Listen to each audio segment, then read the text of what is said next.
دلوقتي تكريم الأستاذ عادل منيب رئيس مجلس الأمناء. سقف له سقفة جامدة جدا جدا جدا يا جماعة.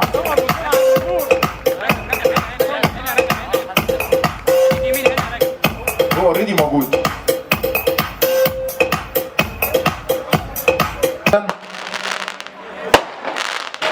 إن شاء الله عقبال 100 سنة في أسوان البلد الجميلة.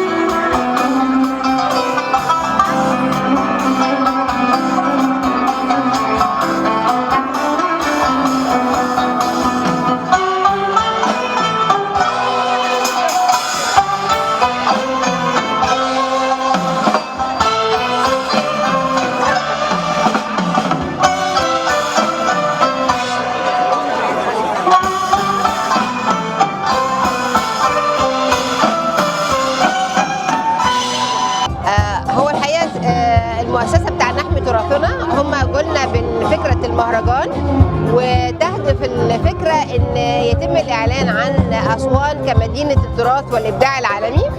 احنا بندعم الفكرة دي جدا، وبندعم كمان اي شغل بيتعمل في اسوان، لانه اسوان يمكن من اكثر المحافظات اللي احنا هنشتغل فيها كصندوق تحيا مصر. عندنا 6 مشاريع في 2017، وان شاء الله يتم الاعلان عنها برضو في مؤتمر صحفي.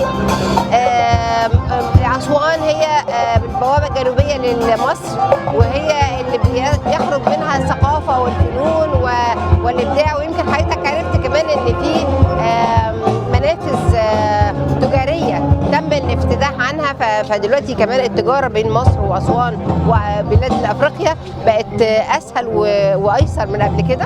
هي الاحتفاليه بشكل اساسي خاصه بدول حوض النيل ومدينه اسوان.